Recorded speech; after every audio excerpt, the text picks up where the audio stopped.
That's it. Right there, baby. That's the finish line jump. They've already torn it down. Welcome to the Weege Show, brought to you by DID Chains and DID Dirt Star Rims. You know what? DID Chains delivered a perfect season. Had the chain broken at any point, we wouldn't be talking about Jet Lawrence being perfect, although Honda still might have been, because Chase Sexton also has DID chains, because all the Honda riders use them, including Hunter Lawrence, who won the 250 title today. Now, you already know this, and we've talked about it, well, in 22 motos this year. So what can I tell you that you don't already know? What occurred to me, we just wrapped up the TV show, working alongside the great James Stewart. James, I got his shirt. It's the closest I can get. Working alongside the great James Stewart and the great Ricky Carmichael this year. And we talked about, you know, Jet being amongst them as the only riders to have perfect seasons. This is what really sticks out to me. We all knew that James and Ricky were destined for greatness since we all watched Fox Terra Firma with them hanging out with, what was that other guy? Travis Pastrana? Yeah, I think his life and career turned out pretty good as well. Am I seriously locked in here? Yes, you are, Weege. What? Find a different route. We got like 4 gates lined up together. I thought I had a shortcut. You know what? Let me try that one. Fans, there's sheriffs waiting for you. We tried. I'm gonna try that one. Sheriff waiting for me. So, look, RC and Stu, Pastrana went on to other great things. We knew those guys were destined for greatness at 8 or 9 or 10 years old. Maybe not perfect season, because, I mean, no one had ever done that before. But I wrote a column and put a video together on my own YouTube channel when Stu went into the AMA Hall of Fame about a year ago or whenever it was. And I said, we're living in a post-GOAT world. Now, I'm gonna get super deep on you, super philosophical.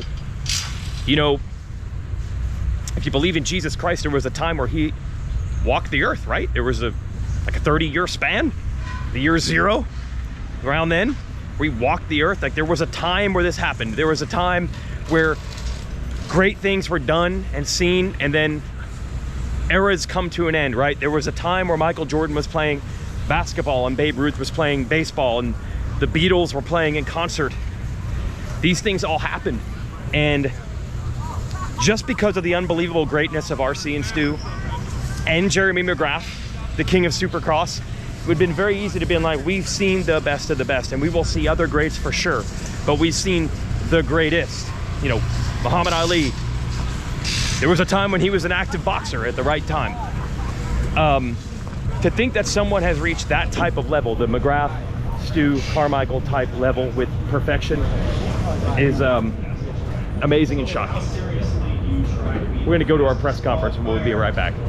Great question, Victoria. I was gonna ask you the same thing, Chase, about being the underdog throughout your career. Another thing you had to do this year is you've had to be professional in the good moments and the bad. Obviously you had highs in Supercross, but every time you went down leading, you did your interviews, you went to the podium, you came to the press conference, you're doing the same thing all year here. Just talk about that, carrying yourself like a professional in the good and the bad, when you could have just stormed off of here and we would have been mad, but we wouldn't have been able to do anything about it. I have to bite my tongue a little bit. I wouldn't say I'm the best loser. It's like today was pretty tough. I was very just disappointed, not anybody but myself, but I think a little bit of a sore loser. So not that I'm happy to get second, but at the end of the day, it's on me. So not showing up for things after the race is only going to make me look worse, and it's not going to help me out at all. So it takes about, I don't know, this one I was pretty hot after that second moto, but after about 20-25 minutes, I seem to calm down a little bit, talk myself off the edge, and get back into a better headspace. So, like I said, we'll sit in this crap right now, but tomorrow and Monday we'll get back to work and ready for the next race. The second moto was better than the first. What was the difference there? Was it just straight up wanting it that much worse, or did something change? Because you hung in there much closer at Moto 2. Yeah, we changed shocks in second moto. I was struggling first moto a little bit, just coming into the turns. So second moto we changed the shock, and it made it a lot better. I was able to push a lot harder, and just was able to ride a little bit how I wanted to, and push a little harder. So I was trying. I was pushing a fast pace. Obviously, Jet was riding really well, and we were going fast. It's honestly been fun. Even though I've been getting second, I think the pace we've been having in these motos has been very high.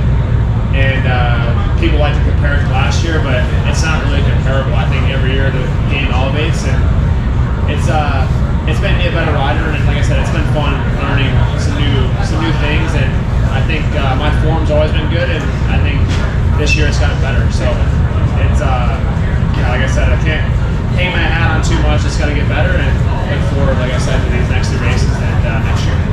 I was not full 100%, but we were going like at least 95%, I would say. We were trying to push the envelope and just trying to push Chase to his limits and trying to break him. I mean, that's the only way to try and beat Chase, and it's already hard enough to do that. It's almost impossible. This man does not stop at all. So I mean, I was pushing hard, he was pushing hard, and it was an awesome racing against him this year. I was glad he came back because he's made me a better rider. I know for sure. I feel like I've helped with him, and I think the speed we're at that limit of speed where it's that light speed almost kind of thing. So I mean, it's been awesome racing him. That last moto, I just had every single bit of motivation. I was pushing the entire time. I did not care how I was almost numb to what I was feeling. I was just so focused on executing every single thing and every single turn, making sure I keep on pushing, breathing, that at the end I barely felt my body, how I was feeling, how tired I was. It didn't hit till after. I was like, okay, yeah, I'm tired, but I mean, the adrenaline that I had was through the roof. Yeah, Jason from the TV show. Jet, you said this is like an impossible dream to have come this far, but now looking back, this crazy background you guys have, and I'll ask you this one also, Hunter, does that actually help in the end? All the struggles you went through, all the experience you got around the world, did that actually work out for the best as a rider now? Yeah, no, for sure. I mean, I think whoever goes through those tough times and makes it out, they learn something. I mean, there's only very few people that can get themselves out of that hole, and those people are the ones who kind of succeed the most. You mean, you look at some of the most richest guys in the world. They started from the bottom and went through a tough time, and I mean, other people went through the same stuff, but you see they just kind of, I feel like they almost get beat down a bit more, or even sometimes they just don't get that bit of ladylike with just being in the right place and the right time. So I mean, we just kept our head down. I mean, when we went to Europe, it was win at all costs, because we didn't have that much money. We went over there with 8,000 euros to our name, to all of us, and we had to make that last till the house was sold. So I mean, we went over there and we're like, we're here to succeed at any cost. We don't care how it gets done. We're gonna do it, and we're making sure we're doing it. And yeah, to end up where we are now, where we're living happy in a nice big house. We have our sports cars, which is such a, other people might not look at it as a big deal, but for us to go bankrupt and then be driving matching Ferraris around, I got a twin turbo R8, to be driving that stuff around, it doesn't seem real. I know you're a guy that dedicates yourself to the craft. Can you give us like one story or one example of putting in the extra time to do whoops or a corner, or I got to get this right? I know a lot of it's going to come from Johnny O and your dad and things like that, but are there times when you critique yourself and I'm like, I can't leave the track today until I get this right?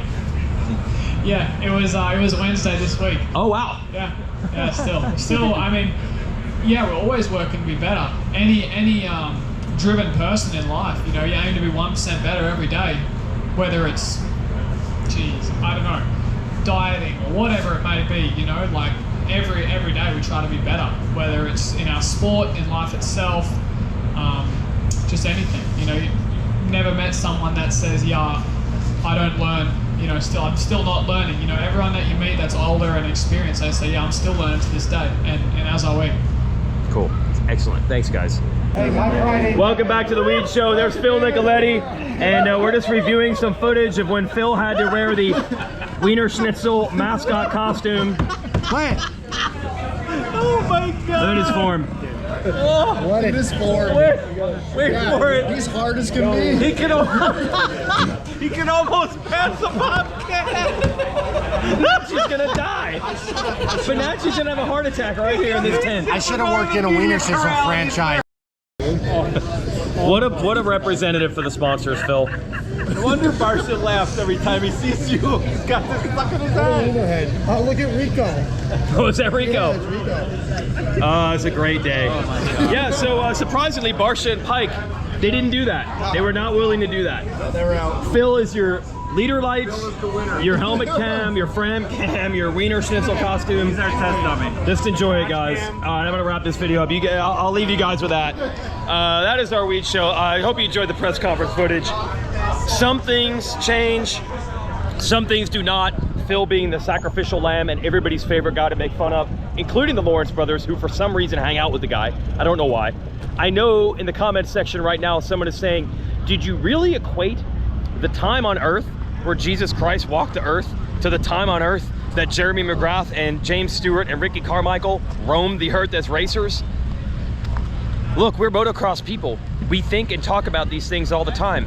We think of our heroes in such amazing, very, very high, probably ridiculous, because all they really are is good on dirt bikes, and that doesn't make them like the greatest human beings on the planet, but in our mind it does. So you can argue about that. I think that's the real thing. We have seen something that we didn't think we would ever see before, someone this good, this young, and this whole program, what the Lawrence brothers have done, brothers winning like never before, titles in the same year, race wins on the same day.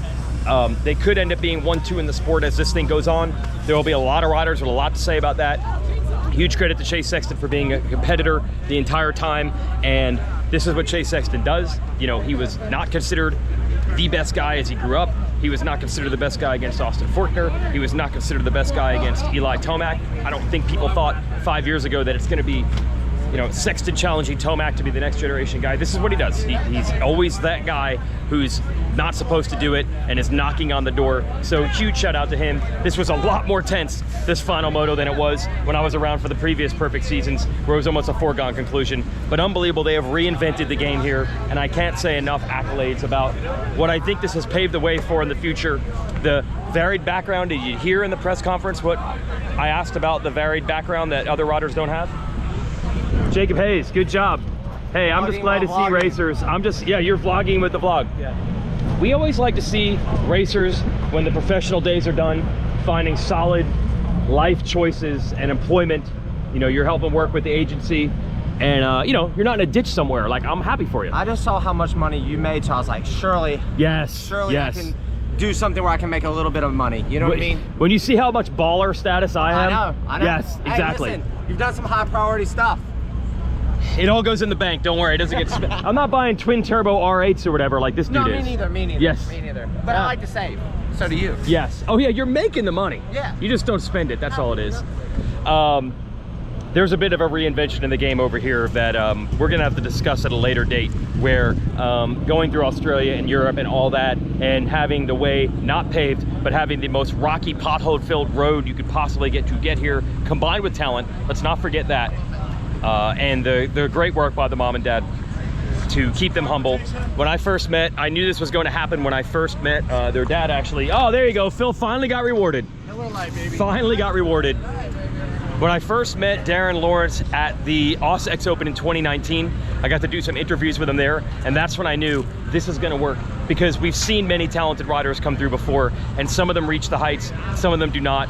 But when I saw how grounded this dude was, and how humble this guy was keeping his sons, and how dedicated in the right way, not the gnarly way he was, like the insane way, he's not like that, I knew this could at least be a possibility to see them reach their potential. Perfect season potential, I don't know about that. Well, I timed it right for the first time in my life, because I'm here for the food, but I wasn't here to actually host a banquet, so finally. Well, you know what? Because you weren't here, we got it done in 6 minutes. Hey, then we all win. We all win. We all win. Jet Lawrence, no, how dare you? Jet Lawrence, your winner today, and me. I didn't host the banquet, but I'm reaping the rewards. Thanks to DID Chain for backing our show. We'll see you at the playoffs in Charlotte in 2 weeks.